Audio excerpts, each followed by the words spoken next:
الحمدللہ والصلاة والسلام علی من لا نبی بعد اعوذ باللہ من الشیطان الرجیم بسم اللہ الرحمن الرحیم بحمدہ تعالی ہمارا درس قرآن تفسیر قرآن کے حوالہ سے جاری ہے۔ رب ذوالجلال نے قرآن ذیشان میں ارشاد فرمایا وَإِذْ قُلْنَا ادْخُلُوا هَٰذِهِ الْقَرْيَةَ فَكُلُوا مِنْهَا حَيْثُ شِئْتُمْ رَغَدًا وَادْخُلُوا الْبَابَ سُجَّدًا وَقُولُوا حِطَّةٌ نَغْفِرْ لَكُمْ خَطَايَاكُمْ وَسَنَزِيدُ الْمُحْسِنِينَ صدق اللہ مولانا العلیم۔ رب ذوالجلال نے قرآن ذیشان میں ارشاد فرمایا وَإِذْ قُلْنَا ادْخُلُوا، اور کہا ان کو کہ داخل ہو، ادخلو داخل ہو، هَٰذِهِ الْقَرْيَةَ اس کوچہ میں، جیسے ہم اردو میں بھی کہتے ہیں گلی کوچے قریہ بازار۔ اب یہ جو قریہ ہے، قریہ کا معنی لغت کے اندر اور کلام عرب کے اندر یہ محلہ گلی کوچہ لیا جاتا ہے، جس طرح کہتے ہیں نا قریہ قریہ گلی گلی، تو یہ قریہ کا جو لفظ ہے یہ کلام عرب کا ہے اور اس کا معنی گلی ہوتا ہے۔ تو کہتے ہیں کہ وَإِذْ قُلْنَا، اور کہا گیا ان کو ادخلوا کہ داخل ہو، هَٰذِهِ الْقَرْيَةَ اس گلی میں، فَكُلُوا مِنْهَا حَيْثُ شِئْتُمْ اور کھاؤ ان میں سے جو تم چاہو، رَغَدًا وَادْخُلُوا الْبَابَ اور داخل ہو اس دروازے میں، سجدہ جھک کر۔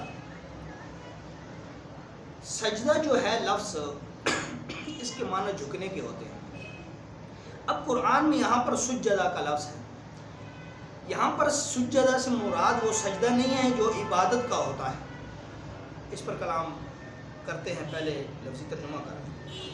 وَقُولُوا اور کہو، حِطَّةٌ، حِطَّةٌ کا معنی عربی لغت کے اندر جو کلام عرب کے ماہر لوگ ہیں وہ اس پر کلام کرتے ہیں۔ حِطَّةٌ کا معنی ہوتا ہے اپنی غلطی کو تسلیم کرنا، اور کلام عرب کے اندر حِطَّةٌ، حِطَّہ، اس سے مراد اپنی غلطی کو تسلیم کرنا بھی ہے۔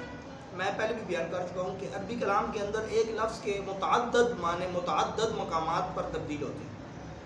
یہاں پر حِطَّةٌ کا معنی ہم لیں گے اپنی غلطی کو تسلیم کرنا، حِطَّةٌ کہ نغفر لکم خطایاکم، کہ مغفرت طلب کرو خطایاکم اپنی غلطی پر، وَسَنَزِيدُ الْمُحْسِنِينَ، وَسَنَزِيدُ الْمُحْسِنِينَ کا معنی کرتے ہیں کہ ہم مزید دیتے ہیں، وَسَنَزِيدُ اور ہم مزید دیتے ہیں، المحسنین، محسنین سے یہاں پر مراد نیک لوگ ہیں۔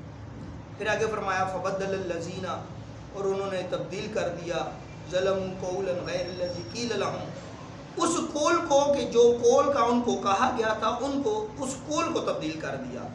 جب قول کو تبدیل کیا تو پھر کیا ہوا، فَأَنزَلْنَا ان پر نازل ہوا، کیا نازل ہوا، عَلَى الَّذِينَ ظَلَمُوا رِجْزًا، ان پر ان ظالموں پر نازل ہوا رجزہ۔ اب یہ رجزہ کا معنی جو ہے یہاں پر جو قرآن کے اندر رجزہ سے مراد عذاب ہے، رجزہ سے مراد پکڑ ہے، رجزہ سے مراد حدیث کی روشنی ہے، رجزہ سے مراد بیماری بھی ہوتا ہے۔ متعدد اس کے معنی یہاں پر بن سکتے ہیں، لیکن کلام کے مطابق رجزہ سے مراد یہاں پر عذاب ہے۔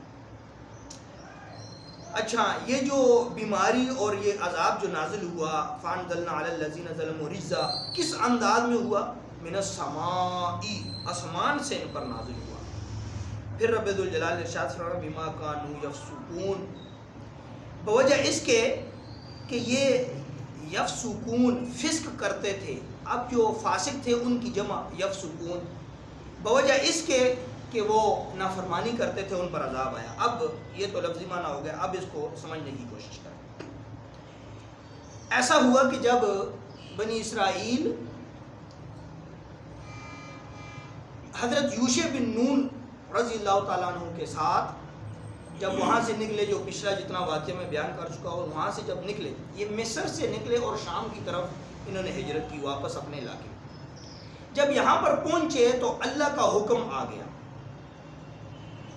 اللہ کا حکم آ گیا ان کو کہ جہاد کرو۔ اب جہاد کے فلسفے پر میں بات کرنا چاہتا ہوں۔ جب اللہ نے ان کو کہا کہ جہاد کرو تو انہوں نے کیا کیا؟ انہوں نے ہیلے بہانے شروع کر دیے. جہاد کا جو لفظ ہے اور جہاد ایک وزنی عمل ہے، تو انہوں نے ہیلے بہانے کیے کہ ہمارے پاس طاقت نہیں ہے، ہمارے پاس ہتھیار نہیں ہے، ابھی ہم تیار نہیں ہیں، چونکہ ایسے ہے کہ چونکہ ویسے ہے، اس وجہ سے ہم جہاد نہیں کر سکتے. تو انہوں نے جب انکار کیا تو رب ذوالجلال نے کیا کیا؟ رب ذوالجلال نے ان پر ایک ایسا عذاب مسلط کر دیا کہ 40 سال تک حضرت یوشع بن نون کی قیادت میں وہ لوگ کہ جنہوں نے جہاد سے انکار کر دیا، اللہ نے ان پر عذاب ایسا ڈالا کہ جس صحرا کے اندر انہوں نے سفر کرنا تھا، اللہ نے اس صحرا کے اندر ان کو گم کر دیا. یعنی کہ 40 سال وہ اسی صحرا میں گھومتے رہے لیکن ان کو منزل نہ ملی. بلکہ یہاں پر محدثین لکھتے ہیں کہ وہ سارا دن سفر کرتے تھے، جب شام کو رکتے تھے تو آپس میں ایک دوسرے کو دیکھ کر یہ کہتے تھے کیا یہ وہی جگہ نہیں ہے کہ جگہ جہاں سے ہم نے شروع کیا تھا سفر. 40 سال تک ان پر یہ عذاب مسلط رہا جہاد کا انکار کرنے کی وجہ سے کہ اللہ نے ان کو گمراہ کر دیا. 40 سال وہ صحرا میں گھومتے رہے. اور آج بھی یہی بات ہے کہ آج جب جہاد کی بات کی جاتی ہے تو حضور کی امت وہاں پر فلسفے جاڑتی ہے، وہاں پر آئیں بائیں شائیں کیا جاتا ہے. قرب یہ قریب کے دور میں اگر آپ دیکھ لیں کہ ناموس رسالت پر جہاد فرض ہو جاتا ہے، لیکن جب جہاد کے بارے میں کہا گیا تو لوگوں نے کتنے ہیلے بہانے بنائے، حتیٰ کہ حضور کی ناموس کی خاطر تو صحابہ نے جنگیں تک لڑی. ختم نبوت کے معاملے میں جہاد فرض ہو جاتا ہے، لیکن ہمارے اس علاقہ میں یا ہمارے ملک پاکستان کے پاک و ہند کے اندر جہاد کے سبق تعلیم سے نکال لیے گئے تاکہ آنے والی نسل کے دل میں جہاد کی محبت نہ رہے. جہاد کا خوف ان کے دل میں ڈال دیا، جہاد سے ان کو دور کر دیا گیا، حضور کی محبت سے ان کو دور کر دیا.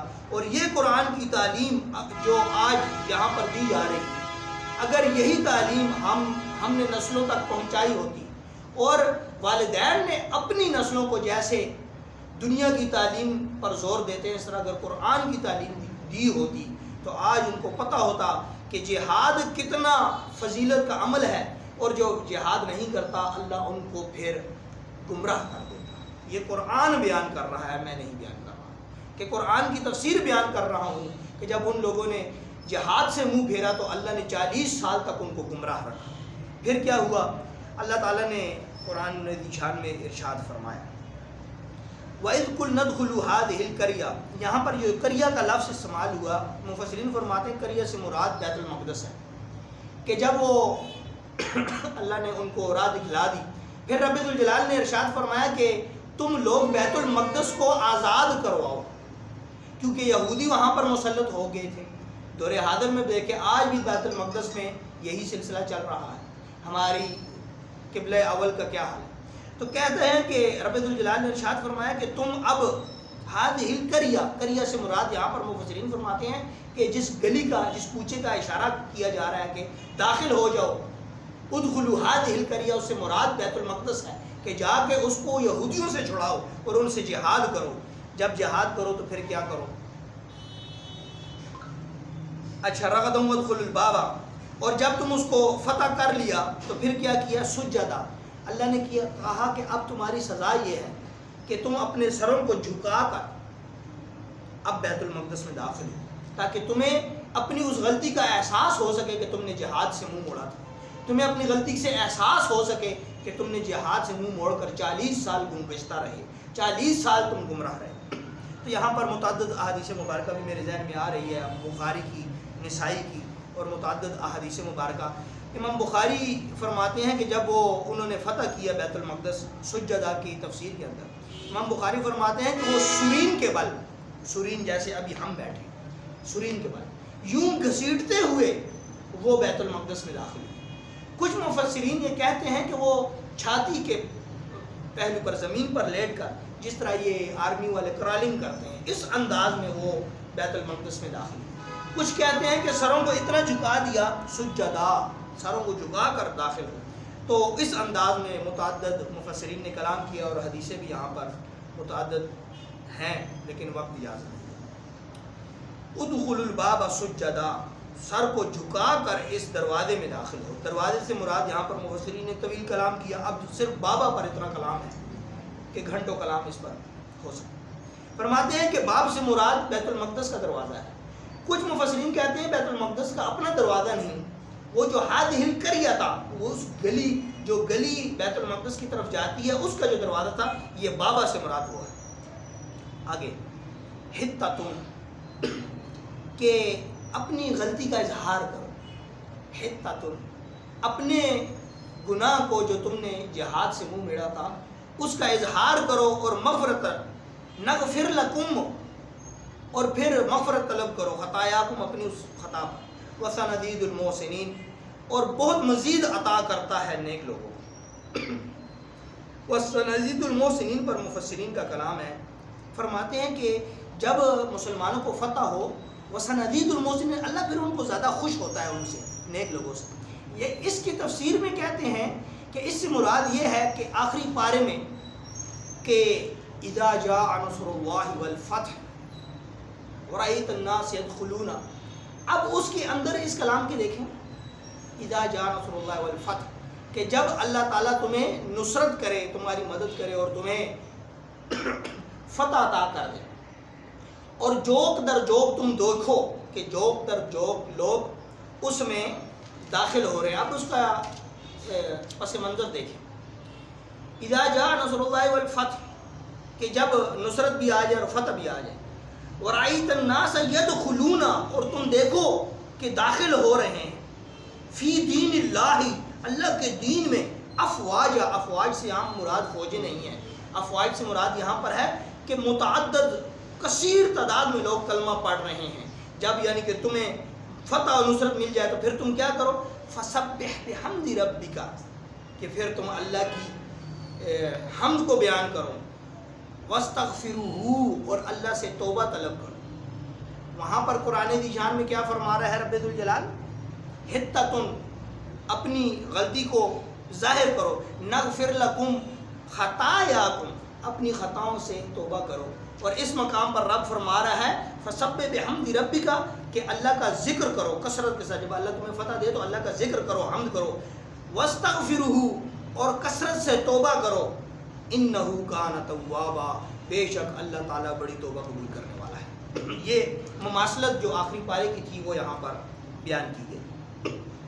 پھر فرماتے ہیں فبدل الذین ظلموا، اللہ نے تو یہ کہا تھا کہ تم جب بیت المقدس کو فتح کر لو تو وہاں پر توبہ بھی کرو، کثرت استغفار بھی کرو، اور اللہ کا ذکر کرو کثرت سے، کیونکہ اللہ کا ذکر کرنا یہ بھی گناہوں کا کفارہ ہے، اور کثرت استغفار کرنا یہ بھی گناہوں کا کفارہ ہے۔ چاہے کثرت کے ساتھ ذکر کیا جائے یہ پچھلے گناہوں کو مٹاتا ہے، کثرت کے ساتھ استغفار کیا جائے یہ بھی پچھلے گناہوں کو مٹاتا ہے۔ تو انہوں نے کیا، فبدل الذین ظلموا قولا، پھر انہوں نے فبدل الذین، انہوں نے تبدیل کر دیا، ظلموا، ظلم،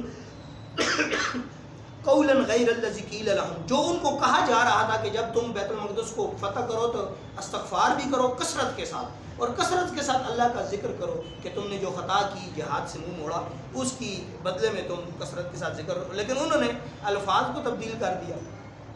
جب انہوں نے الفاظ کو تبدیل کیا، یہی حتۃ کے جو الفاظ ہیں اس کو تبدیل کیا، اس پر کثیر کلام ہے، ابھی میں اس کو بیان نہیں کر سکتا۔